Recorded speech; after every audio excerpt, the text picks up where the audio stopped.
ৰাম যাৰ কৰ্ণ পথ কন গৈল দামোদৰ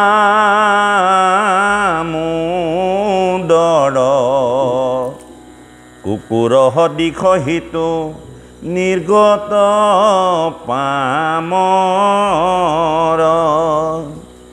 বিশ্বামূত্ৰ ভুঞ্জয় যেন অধম হুকৰে যেন উতে কণ্ঠ কচুবায়া যে কি নহওক আপোনালোকে ধ্যান দি শুনিব মোক বেয়া নাপাব মই ভাগৱতৰ মাতেহে কথাখিনি বুজাই দিম চাৰিটা পতন্ত্ৰ দিছে পতন্ত্ৰ শব্দটো অৰ্থ হ'ল উদাহৰণ এই চাৰিটা পতন্তৰ কি যিসকলে কৃষ্ণ কথা শুনিবলৈ মন নকৰে কৃষ্ণ কথা শুনিবলৈ ইচ্ছুক নকৰে কৃষ্ণ কথা কৈ থকাৰ সময়ত গ্ৰাম্য কথা পাতি থাকে কৃষ্ণ কথা কৈ থকাৰ সময়ত বিষয় কথা পাতে তেওঁলোকক চাৰিটা পতন্ত্ৰ দিছে চাৰিটা উদাহৰণ দিছে এক দিছে যাৰ কৰ্ণ আছে আৰু সেই কৰ্ণপথে দামোদৰৰ কথা প্ৰৱেশ নকৰে যাৰ কৰ্ণ পথক নগৈল দামোদৰ দামোদৰ মানে ভগৱন্ত নহয় জানো যাৰ কৰ্ণপথেৰেদি ভগৱন্তৰ নাম নুহুমালে বা নুহুমায় এতিয়া আপোনালোকক সোমাইছেনে নাই সোমা মই নাজানো যিজনৰ নুহুমায় আপোনালোক হয় নে নহয় এইটো কোৱা নাই মই যিজনৰ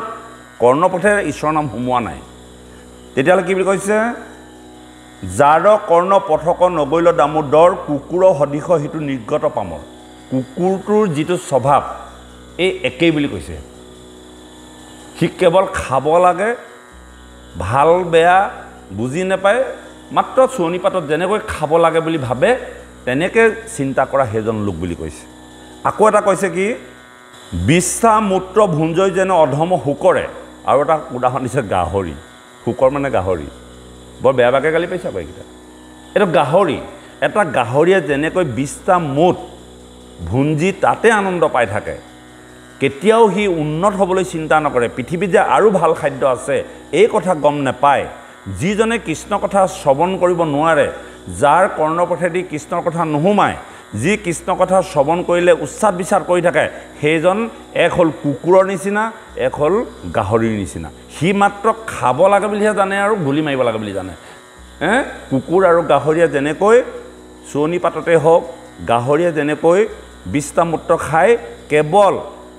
পালে পালে পোৱালি দিব লাগে বুলি জানে তাৰ বাদে আৰু বেলেগ কথা নাই আৰু সেই দুটা বস্তুৰ লগত সেইজন লোকক মিলাইছে যিজনে কৃষ্ণ কথা শ্ৰৱণ কৰিবলৈ হেঁপাহ নকৰে বা কৰ্ণপথেদি ঈশ্বৰৰ কথা নুহুমায় আৰু দিছে আৰু দুটা পতন্ত্ৰ দিছে যে বিশ্বামূত্ৰ ভুঞ্জয় যেন অধম হুকৰে হুকৰে মানে হুক মানে হ'ল গাহৰি আৰু যেন উঠে কণ্টক চুবায়া আতি মৰে উটবিলাক ক'ত থাকে বা মৰুভূমিত কি গজে মৰুভূমিত ডাঙৰ গছ বা অন্যান্য গছ নগজে বালি উত্তপ্ত গৰম তাত কেৰেক্টাছ জাতীয় এই কাঁইটীয়া কিছুমান সৰু সৰু গছ গজে অত্যন্ত কাঁইটীয়া গছবিলাক বালিত হয় খুব সাগৰ ফেমা নিচিনা অন্যান্য যিবোৰ কাঁইটযুক্ত আৰু অকণমান সেউজীয়া পাত চাত বকে নাই কাঁইটযুক্ত যিমানবিলাক আপোনালোকে চাবচোন আমাৰ বালিবিলাকতো আগতে কাঁইট জাতীয় বহুত ধৰণৰ গছ গজি থাকে এই তেনেকুৱা ধৰণৰ গছ গজি থাকে আৰু উটেতো তাত খাবলৈ একো নাপায় তাৰোতো ভোক আছে আৰু উটে জেনেৰেলি মৰুভূমিত থাকে এই কাঁইটবিলাককে খায় আৰু কাঁইটবিলাকে খাওঁতে তাৰ জিভাবিলাক কাঁইটে ফুটি পেলাই তেজবিলাক ওলায় আৰু সেই তেজবিলাককে সি পৰম তৃপ্তিয়ে খাই থাকে নিজৰ তেজকে নিজে খাই সোৱাদ পায় ভাবে মই এই ঘাঁহখিনিৰ পৰা আমোদ পাইছোঁ একো বুজি নাপায় সি যেতিয়া সেই বস্তুটো মোহাৰি খালে তাৰ কাঁইটে যেতিয়া মুখৰ জিভাবিলাকত লাগি তেজ বৈ আহিলে আৰু লগে লগে সি পাগলি পৰম তৃপ্তি পায় তাৰমানে আমাৰ বিষয়খনৰ কথা কৈছে আমি বিষয়খনত নিজৰ আয়ুস নষ্ট কৰি নিজৰ আয়ুস শেষ কৰি নিজৰ তেজটোকে নিজে খাই আছোঁ ন ৰাতিপুৱা পৰা গধূলিলৈকে আয়ুস তেজ বল শক্তি কেৱল বিষয়খনৰ ল'ৰা ছোৱালী ধন টকা পইচা আৰ্জন কৰিবৰ কাৰণে জীৱনটো শেষ কৰি দিয়া নাইনে নিজৰ দেহটোকে খাই আছোঁ ন না আমি ৰেষ্ট লৈছোঁ না জিৰণি লৈছোঁ না আমি ঈশ্বৰ চিন্তা কৰিছোঁ না ভাল খাদ্য খাবলৈ পাইছোঁ যদি অকণমান ভাল খাদ্য অকণমান আনিছোঁ তাকো বোলে ইমান দাম দি কেলৈ আনিলে কেৱল পইচা সাঁচিব লাগে ল'ৰা ছোৱালী কি খাব কেনেকৈ ঘৰ এটা বনাই থৈ যাব পাৰোঁ, কেনেকৈ মাটি এখিনি বনাই থৈ যাব পাৰোঁ, নিজৰ তেজখিনি নিজে খাই থকা এটা পতন্ত্ৰ দিছে, যিটো এটা উটে মৰুভূমিত কাঁইটীয়া গছ খাই নিজৰ তেজকে যেনেকৈ অমিত পায়, এই কথাটো কৈছে। অৰ্থাৎ আমাৰ বিষয় সংসাৰখনতো আমি এনে কিছুমান কথা ভাল পাওঁ, সেইখিনি আমাৰ আনন্দ হয়। আমাৰ বিষয় সংসাৰখনত কিছুমান যন্ত্ৰণা পাওঁ, কিন্তু সেই যন্ত্ৰণাবিলাকে আমাৰ জীৱনলৈ আনন্দ হৈ আহে। এবাৰ এগৰাকী আইক কৈছিল যে হেৰি নহয় আই, আপোনাৰ ল'ৰাটোৱে ইমান মাৰি থাকে, চৰ ভুকু দি থাকে, আপুনি দেখোন বৃদ্ধাশ্ৰমলৈ গুচি যাব পাৰে। আইগৰাকীয়ে কি কৈছিলে জানেনে? সঁচা কথা, বোলে হেৰা মাৰিবই আৰু, পুত্ৰ আছে কাৰণেহে মাৰিছে, পুত্ৰ নোহোৱা হ'লে কি হ'লহেঁতেন? কত মানুহে পুত্ৰ আশা কৰি পোৱা নাই, মই জীৱনত পুত্ৰ লাভ কৰিছোঁ, হ'ব চৰ ঘোচা খালোঁ, মোৰ কাৰণে সেয়াই আনন্দ, কাৰণ মই পুত্ৰৰ মুখ দেখিছোঁ। কিমান নিম্ন চিন্তা কৰক। তাৰমানে মই জীৱনত পুত্ৰ জন্ম দি সেই পুত্ৰৰ পৰা জ্বালা যন্ত্ৰণা পোৱাখিনিও মোৰ কাৰণে আনন্দ, সেই উটটোৰ নিচিনা। যদিও মই কাঁইটৰ পৰা অত্যন্ত কষ্ট পাইছোঁ, কাঁইট মানে যন্ত্ৰণা, অৰ্থাৎ আমাৰ বিষয়খনত অত্যন্ত যন্ত্ৰণা পোৱাৰ পাছতো আমি সেই যন্ত্ৰণাটি অত্যন্ত সুখকৰ বুলি ভাবি কেতিয়াও তাৰ পৰা মুক্তি হৈ আহিব নোৱাৰোঁ। কেতিয়াবা আপুনি বিষয়খনত সতি সন্তান ডাঙৰ কৰিছে, আপোনাৰ দায়িত্ব, কিন্তু সতি সন্তান ডাঙৰ হোৱাৰ পাছতো আপুনি লাগি আছে নহয়, কৰি খাব পৰা হ'ল, চবেই কৰি খাব পৰা হ'ল, তাৰ পাছতো আপুনি মই সেই বিষয়খনৰ পাছত ঘূৰি আছোঁ। এই কথাটো কিন্তু আজি আমাক এটা উদাহৰণ দিছে। তাৰপিছত আৰু কি দিছে? হে ৰাম যেন গাধে ব্যৰ্থে মাত্ৰ বহি মৰে ভাৰ, এহি চাৰি গোটা পশু পতন্তৰ। আমাৰ ফালে নাই, অন্য ফালে গাধয়ে ভাৰ বুকে। এটা গাধটোৱে নাজানে সি নিজে কিমান ভাৰ বুকিব পাৰে, এটা মানুহেও নাজানে সি গাধটোৱে কিমান আছে। এতিয়া প্ৰমাণ চাবৰ কাৰণে 4টা ইটাৰ ওপৰত গাধটো উঠাই লয়। গাধ আকৌ ঘোঁৰা নিচিনা উৎপতীয়া নহয়, এনেই কয় নেকি গাধ, তাৰমানে একো নাজানে। আহি সেই 4টা ইটাৰ ওপৰত তুলি ল'ব, তাৰপৰা বজাই দি থাকিব। যদি ইটাটো ফাটি যায় তেতিয়া জানিব যে বোজাই হৈ গৈছে, আৰু তাতোতকৈ যদি বেছিকৈ দিয়া গাধটো বহি দিব, তেতিয়া মালিকে জানিব যে নাই বোজাটো অকণমান বেছি হৈছে, অকণমান কমাই দিব, আৰু গাধটো উঠিব, আৰু মালিক আগে আগে যাব, গাধটো পাছে পাছে যাব। গাধটোৱে পৃথিৱীত একো নাজানে, ক'লৈ যাব লাগে, কি কৰিব লাগে, কিমান বোজা নিব লাগে, কোনো প্ৰতিবাদ নাই, কোনো ক'বলগীয়া নাই। বেছি বোজা হ'লে নোৱাৰিলে বহি দিব, আৰু সেই বোজাটো গাধটোৱে নিব পাৰিবনে নোৱাৰে, 4টা ইটাৰ ওপৰত যেতিয়া তুলি বুজাই দিয়ে, আৰু সেই 4টা ইটা যেতিয়া ভাগি যায়, জানিব যে গাধটোৰ কাৰণে বুজাইটো হৈছে। আৰু আমাৰো আজি বিষয় সংখ্যাখনত ইমানেই ভাৰ বুকিছোঁ, কেতিয়াবা নোৱাৰিছোঁ, বহি দিছোঁ, আৰু কেতিয়াবা ইটা ফাটি যোৱালৈকে কঢ়িয়াই আছোঁ। অনুভৱ কৰক, এই পতন্তৰ 4টা যিজন মানুহে কৃষ্ণ কথাৰ বিমুখ হৈ আছে, তেওঁ জীৱনত এই 4টা পতন্ত্ৰ। এতিয়া আপুনি মই সেই 4টা পতন্ত্ৰত থাকিমনে নে তাৰ পৰা ওলাই আহিম? এইটো বিচাৰ্য আপোনাৰ মোৰ নিজৰ। কুকুৰ হৈ থাকিমনে, গাহৰি হৈ থাকিমনে, সেই উটটোৰ দৰে থাকিমনে, আৰু সেই গাধটোৰ দৰে ভাৰকে বহি থাকিম? অকল নিজৰ বিষয়খনত বিষয় ভোগ কৰক, সেইটো আপোনাৰ ভগৱানৰ প্ৰাপ্তি, কিন্তু বিষয়খনতে কেলৈ সোমোৱাই দিছে মোৰটো? বিষয়খনতে সোমাই দিব নালাগে। পাখিকেইখন দাঙি দাঙি বিষয়খন খাব লাগে। পাখিকেইখন 100টা মাখি এচুপুৰা গুড়ত পৰিলেহি, মানুহে খেদিলে, 50টা মাখি উৰি গুচি গ'ল, 50টা মাখি গুড় চপৰাত লাগি ধৰিলে, নহয়নে বাৰু? কেলৈ লাগি ধৰিলে? তাহাঁতি গুড় চপৰা খাব নাজানে, পাখিকেইখন পেলাই দিলে, গুড়ৰ আঠাত পাখিকেইখন লাগি ধৰিলে। বাকী 50টাই কিন্তু পাখিকেইখন দাঙি পেলাই খাইছিলে, উৰাই গুচি গ'ল। পুনৰ 50টা মাখি আহিলে, আকৌ গুড় খালে, 25টা লাগি ধৰিলে, 25টা উৰা মাৰি গুচি গ'ল। এই 25টাইও আকৌ খাব নাজানি পাখিকেইখন লগাই দিলে, গুড়তে লাগি ধৰিলে, মৰি থাকিলে। উৰি যাব নোৱাৰে নহয়, পাখিকেইখন লগাই দিলে, আঠা পৰা এৰুৱাই নিব নোৱাৰে নহয়। আৰু পাছৰ 25টা মাখিয়ে গুড়ৰ দমটো খাই এদাই কৰি দিলে, কিন্তু তেওঁলোকে নমৰিলে। তাৰমানে সদায় পাখিকেইখন দাঙি দাঙি খায়। অৰ্থাৎ আমাৰো দুখন পাখি আছে, জ্ঞান আৰু বৈৰাগ্য। বিষয়খনত থাকক, পাখিকেইখন দাঙি খাওক,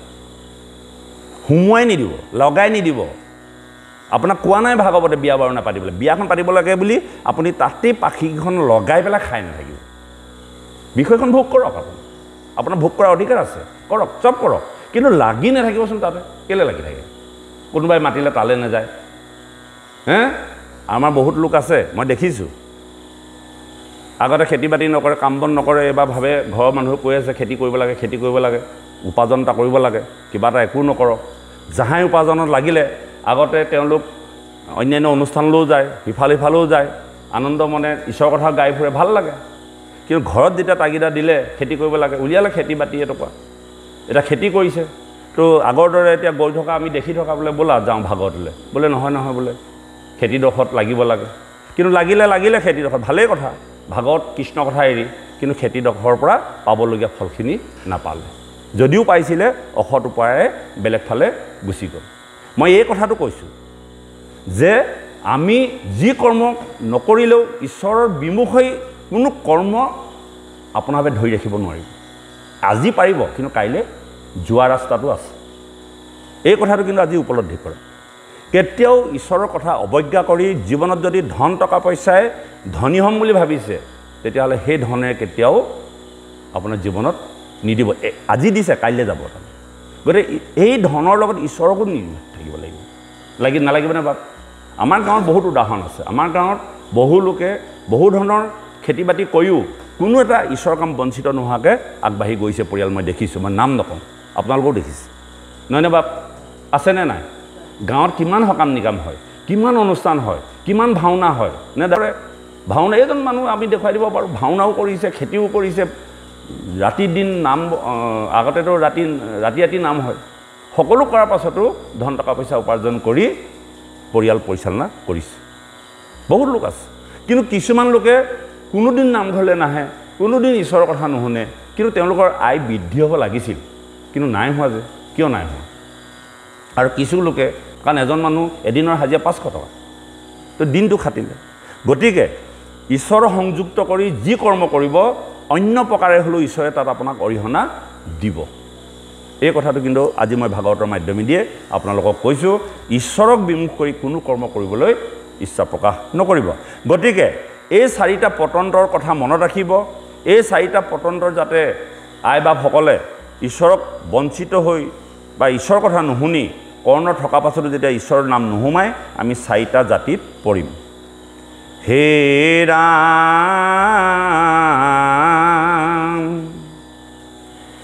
এহি 4 গোটা পশু পতন্তৰ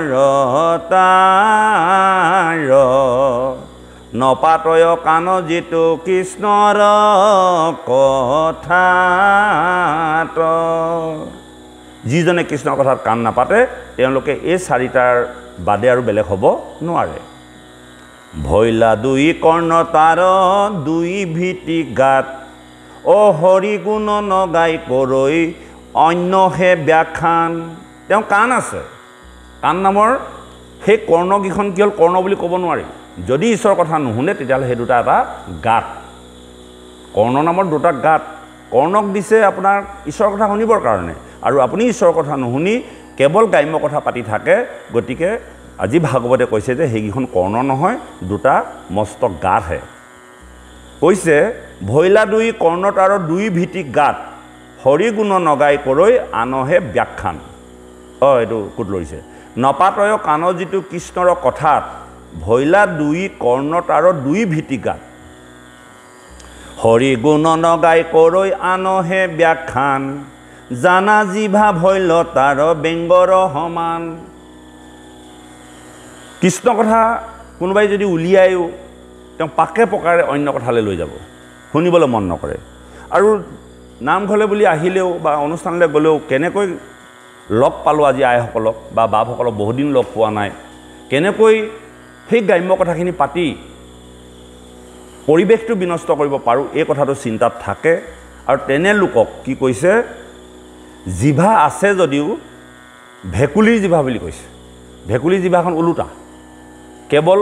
উলিয়াই দিয়ে আৰু পোক পৰুৱাবিলাক ধৰি ধৰি খায়, সিমানেই কাম আৰু ভেকুলীজনী। বেংগৰ নিচিনা বুলি কৈছে, বেং মানে হ'ল ভেকুলী। হে ৰাম, হৰি গুণ নগাই কৰৈ আনহে ব্যাখ্যান, জানা জিভা ভৈল তাৰ বেংগৰ সমান, যাৰ হিৰে নকৰে কৃষ্ণক নমস্কাৰ কিৰীতি যুগুত মাথা ভাৰ ভৈল তাৰ যাৰ মস্তক আছে শিৰ আছে কিন্তু ঈশ্বৰৰ ওচৰত সেৱা নকৰে ভকতৰ ওচৰত মূৰটো দুৱাই নিদিয়ে আৰু দুৱাই নিদিয়াৰ কাৰণে তেওঁ কিৰীটযুক্ত এটা মুণ্ড কেৱল ভাৰ বকি লৈ ফুৰিছে মূৰটো কেলে দিছে ভকতৰ ওচৰত সেৱা কৰিবলৈ দিছে নামঘৰত সেৱা কৰিবলৈ দিছে গুৰু ভকত এজন গ'লে মূৰটো দুৱাই দিলে যেন মূৰটো ছিগি পৰিব এনেকুৱা ধৰণৰ অনুভৱ কৰে গতিকে তেনেকুৱা মূৰ কেৱল এটা ভাৰ হিচাপে লৈ আছে বুলি আজি আমাক ভাগৱতে কৈছে যে যাৰ হিৰে নকৰে কৃষ্ণক নমস্কাৰ কিৰীতি যুগুত অৰ্থাৎ কিৰীতি মানে মূৰত পিন্ধা এটা কিৰীতি মানে আমাৰ যেনেকৈ কপালী নিচিনা আৰু সেই কিৰীতি যুগুত মাথা ভাৰ ভৈল তাৰ হে ৰাম কৃষ্ণৰ নকৰে কৰ্ম যিটো হস্ত দুই কংকন সহিতে হিতু হব সমহুই যিখন হাতেৰে ঈশ্বৰৰ কৰ্ম নকৰে আমি আশীৰ্বাদ বিচাৰি ভকতৰ সংগত যাওঁ সেইজন ভকতে আশীৰ্বাদ দিলে আশীৰ্বাদ হ'ব যিজনে সৰ্বদা তেওঁ হাতৰ দ্বাৰা ঈশ্বৰৰ কাম কৰি আছে সেইজন ভকতৰ মুখেৰে কোৱা কথা আপোনাৰ খাতি খাব যিজনে সৰ্বদা ৰাতিপুৱা বা গধূলিলৈকে কৃষ্ণ নামত ৰঞ্জিত হৈ আছে কৃষ্ণ নামত ৰঞ্জিত নাই কৃষ্ণ নাম জোৰকৈ ক'লেও মাতিবলৈ মন নকৰে তেনেকুৱা মানুহে পৰি পৰি আশীৰ্বাদ দিলেও আশীৰ্বাদ নহ'ব তেওঁ মুখত কি আছে গ্ৰাম্য কথাহে আছে তেওঁ কোনোদিন হাতখনে ধূপ এডাল ঘূৰাই চোৱা নাই ঈশ্বৰৰ ওচৰত কোনোদিন গুৰুগৃহ লিপনেই কৰি পোৱা নাই তেওঁ হাতখনে কোনোদিন ভগৱন্তক এটা গুৱাপান অৰ্পণ কৰি পোৱা নাই কোনোদিন তেওঁ হাতখনে কোনোবা এটা পবিত্ৰ ঠাই মোহৰা নাই আৰু তেনেকুৱা হাতেৰে যদি কেনেবাকৈ স্পৰ্শ কৰে সেই হাতেৰে অভিশাপ আশীৰ্বাদতকৈ অভিশাপে হৈ উঠিব যিখন হাতেৰে ৰাতিপুৱা বা গধূলিলৈকে কেৱল মাংসকে কাটি আছে মাছকে কাটি আছে সেইখন হাতেৰে কাৰোবাক বোপায়ো তোৰ মংগল হ'ব বুলি ক'লে হ'বনে বাৰু যিখন হাতেৰে ঈশ্বৰৰ কৰ্মত প্ৰত্যেক দিনে বন্তি জ্বলাই আছে প্ৰত্যেক দিনে ধূপ জ্বলাই আছে প্ৰত্যেক দিনে গুৱাপান দণ্ড অৰ্চনী আগবঢ়াই আছে শৰাই অৰ্পণ কৰি আছে হাত চাপৰিয়ে নাম গাই আছে সেই হাতখনে যাক এবাৰ বোপাই মংগল হওক বুলি ক'লে 100% নহ'লেও 20% হ'ব বুলি ভাগৱতে কৈছে আৰু সেইখন মুখেৰে ক'লেহে হ'ব যিখন মুখে ৰাতিপুৱা পৰা গধূলিলৈকে কৃষ্ণ নামেৰে মুখত বাজি আছে কাৰণ মুখখন পবিত্ৰ হৈ আছে আৰু সেইখনে যি কথা ক'ব হ'বই এই কথাটো কিন্তু আজি ভাগৱতে কৈছে আৰু আমাৰ মুণ্ডটো ভাৰ লৈ ঘূৰি ফুৰোঁ এটা কাহিনী হৈছিল আপোনালোকে জানিব আমি চতুৰ্থ অধ্যায়ত এইবিলাক বৰ ধুনীয়া ধুনীয়া কথা পঢ়িবলৈ পামগৈ দক্ষ যজ্ঞত কি হৈছিলে মহাদেৱ শিৱই বহিলে সকলোকে মাতিছিলে মহাদেৱ শিৱইটো একদম এনেকৈ বহিয়া জপ কৰি আছে আহিলে শহুৰেক দক্ষ সকলোৱে উঠি দিলে শিৱই ক'বই নোৱাৰে দক্ষই আহিছে নে কোন আহিছে আৰু যেতিয়া তেনেকৈ আহিলে দক্ষই দেখিলে যে সকলো উঠি দিলে মোৰ জোঁৱাইটোৱে উঠি নিদিলে আৰু তেওঁ কি হ'ল খঙত উত্তপ্ত পৰিস্থিতি কৰি পাছত শিৱক লাজ দিবৰ কাৰণে পুনৰ আকৌ এটা যজ্ঞ আয়োজন কৰিলে সমস্ত লোকক মাতিলে কিন্তু শিৱক নামাতিলে এতিয়া শিৱই যে আহিছিলে দক্ষ কিয় উঠি নিদিলে শিৱনো ইমান অহংকাৰী নে নিজৰ শহুৰেককো মান্যতা নিদিয়ে আচলতে শিৱৰ অহংকাৰ নহয় শিৱই ক'বই নোৱাৰে কাৰণ শিৱয়ে মূৰটো কেতিয়াও ইনেই নথয়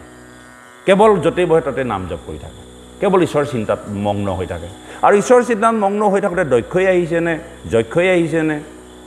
কেনেকৈ গম পাব আপুনি যদি কোনোবা এটা কথাত ঈশ্বৰৰ কথা ধ্যান কৰি থাকে কেতিয়াবা আপোনাৰ কাষেদি কোনোবা মাতিলেও আপুনি গম নাপায় নহয়নে বাৰু গতিকে মহাদেৱ শিৱয়ে ভগৱন্তৰ চৰণত কায় বাক্য মন সমস্ত শৰীৰ অৰ্পণ কৰি দিলে আৰু য'তেই বহে তাতেই ঈশ্বৰৰ চৰণত মূৰটো লগাই থৈ দিয়ে আৰু লগাই থৈ দিয়াৰ কাৰণে তেওঁ পিতৃ আহিলেতো গম নাপালে আৰু নোপোৱাৰ কাৰণে তেওঁ অপমানিত হ'ল আৰু পৰৱৰ্তী সময়ত তেওঁ শিৱক লাজ দিবলৈ গৈ দক্ষৰ কি অৱস্থা হ'ল নিজৰ মুণ্ড কটা গ'ল আৰু এটা ছাগলী মূৰ লগাবলগীয়া হ'ল এইটো আমাকে উদাহৰণ দিছে আমি অহংকাৰত মত্ত হৈ সন্মানৰ আশাত সন্মান বিচাৰি বিচাৰি যেতিয়া নকৰিবলগীয়া কাম কৰিম কাৰোবাক তুচ্ছ কৰিবৰ কাৰণে যেতিয়া আমি নতুন নতুন যজ্ঞবোৰ পাতি দেখুৱাওঁ কোনোবা এজনক মানে অপমান কৰিবৰ কাৰণে নিজে নাপাতিবলগীয়া যজ্ঞতা পাতিও তেওঁক নামাতি পেলাই যে পালবি নহয় এতিয়া ৰহ মই দি আছোঁ এচাত সকলোকে মাতিম তোক নামাতো এই কৰ্মৰ দ্বাৰা দক্ষ যজ্ঞটোলৈ মনত পৰিলে কেতিয়াও তেনেকুৱা ধৰণৰ আচৰণ আমাৰ নহয় আচলতে যাক বেয়া পায় তাকহে আগত মাতিব লাগে যদি আপুনি যাক বেয়া পায় সেইজনক যদি আপুনি ভাল পাব নোৱাৰে জীৱনত আপুনি কেতিয়াও জয় বুলি ঘোষণা কৰিব নোৱাৰে আত্মীয়বিলাক সদায় আত্মীয় জানাব বাই মোক বেয়া পোৱা মানুহজনক মোৰ বুকুলৈ আনি ল'ব পোৱাটোহে সেইজন পৃথিৱীৰ শ্ৰেষ্ঠ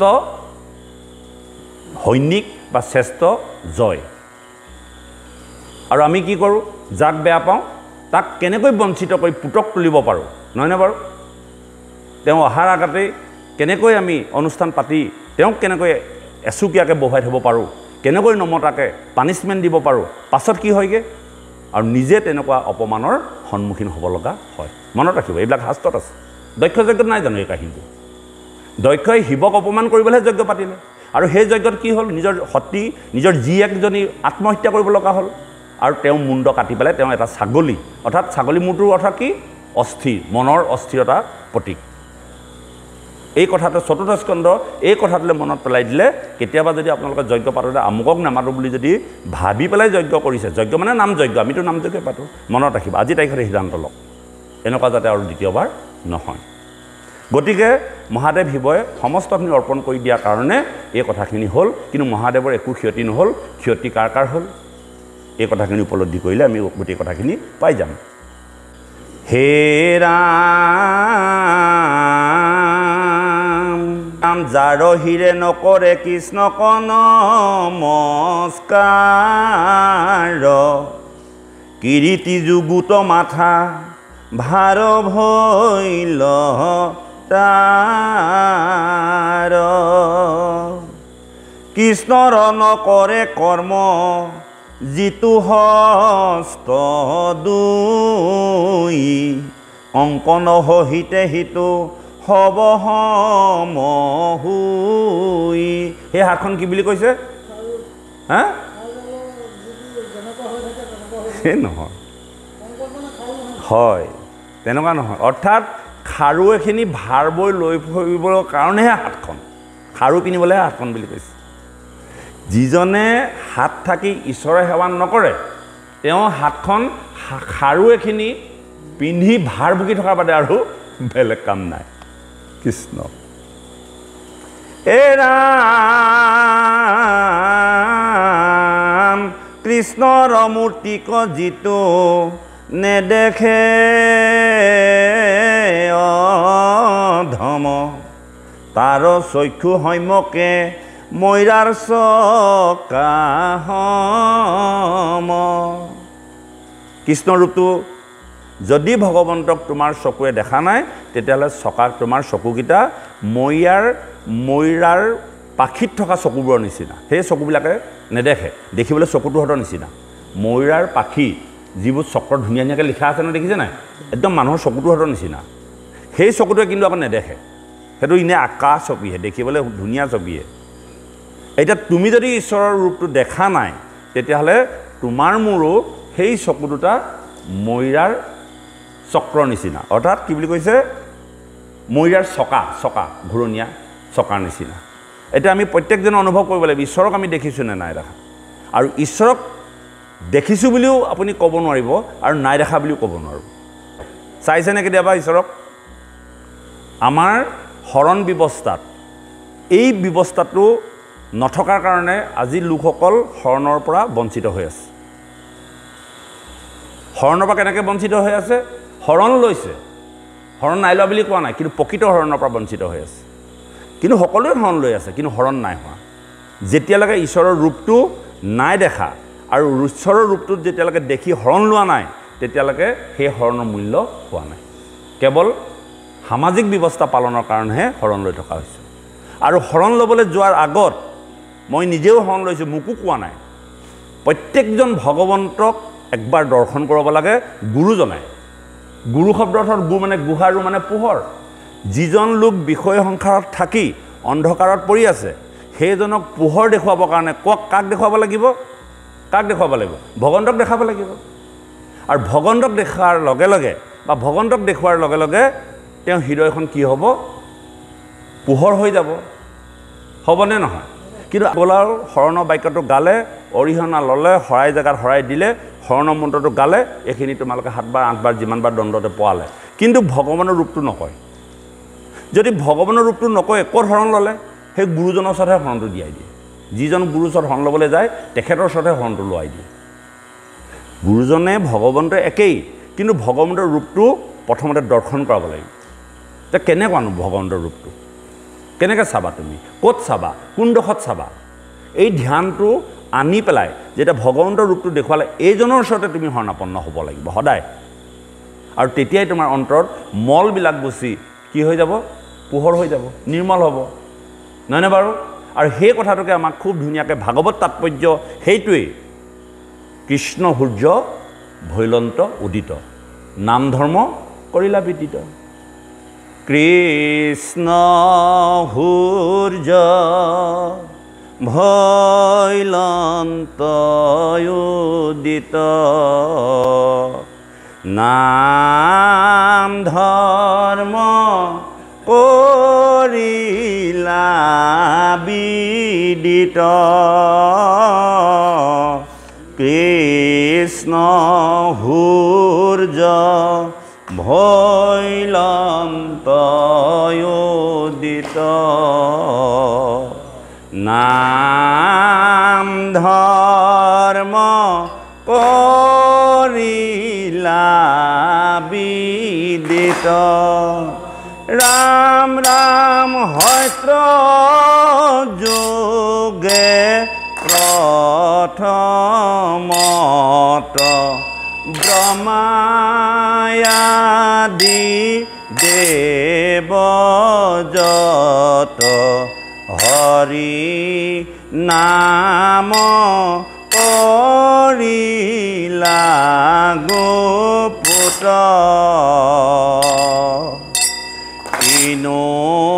দয়া ময় হৰি নাম কবে কত কৰি কলি পাপ কৰিলা লোপুত কৃষ্ণ সূৰ্য ভৈলন্ত উদিত নাম ধৰ্ম কৰিলা বিদিত হে ৰাম জিত মহালেশ জাতি হেও হুৱে আতি মুখে মাত্ৰ হৰি নাম লয় কলিৰ ভয়ত গয়া নামত হৰণ লয়া ৰহিলা সমস্তে ধৰ্ম চয় কৃষ্ণ সূৰ্য ভৈলন্ত উদিত নাম ধৰ্ম কৰিলা বিদিত হে ৰাম নিতো কলি কাল ঘোৰ পাপৰ নাহিকে ওৰ আতহিত চিন্ত্ৰিলা প্ৰজাৰ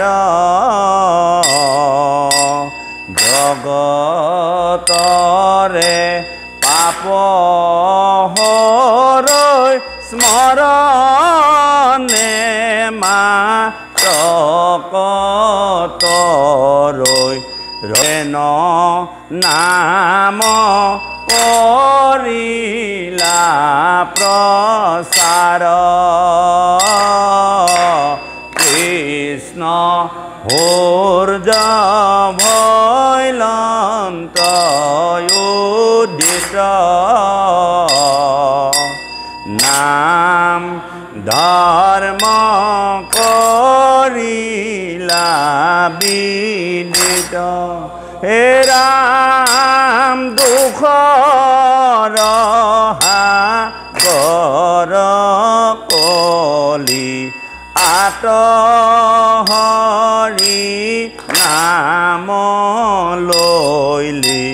ধৰ্ম অৰ্থ পাৱে মুখ্য কাম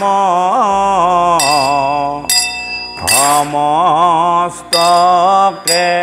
দায়াতৰে আৱে দেৱ দামোদৰে বিদিত কৰিলা হৰি নাম কৃষ্ণ সূৰ্য ভৈলন্ত উদিত নাম ধৰ্ম কৰিলা বিদিত হে ৰাম ৰাম মন্ত্ৰ তন্ত্ৰ যজ্ঞ যত তপতীৰ্থ কোটি হত হৰি নাম অধিক বাতে কিনো ভাগ্য হেন হৰি নাম লাগ পাইলে লোক মুকুতি হাই খাতে কৃষ্ণ সূৰ্য ভৈলন্ত উদিত নাম ধৰ্ম কৰিলা বিদিত ৰাম যেটো নামনে ৰৈ মুখে পাইলা মুখ্য মহাদুখে জানা কৃষ্ণ তুষ্ট ভৈল তাৰ গৰু ভৈলা জগতৰে কৰিলে কহিতো নৰে কোটি কোটি পুৰুষ উদ্ধাৰ কৃষ্ণ সূৰ্য ভৈলন্ত উদিত নাম ধৰ্ম কৰিলা বিদিত হে ৰাম পাতক সুখান বন হৰি নাম হোতাখন ক্ষণে কতে দহি কৰে চন হেন নাম পচাৰিলা পাতকি কনিষ্টাৰিলা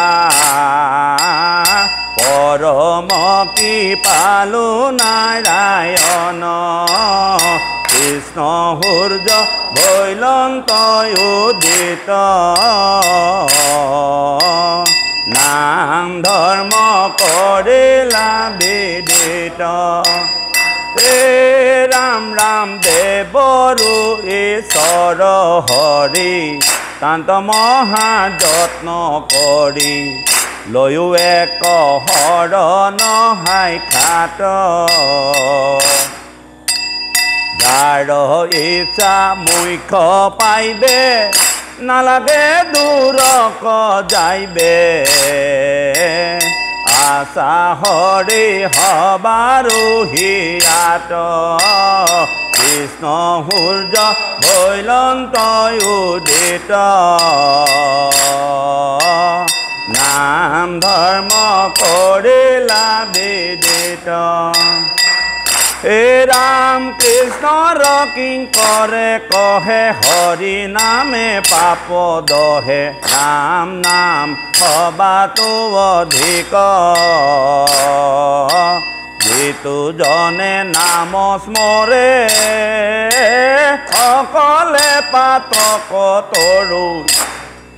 ও অনায়াসে পাৱে মুকুতিক কৃষ্ণ সূৰ্য ভৈলন্তয়ু গীত নাম ধৰ্ম কৰিলা বিদিত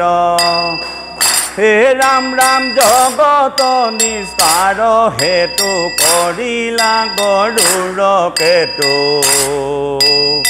ইবাৰ বিদিত হৰি নাম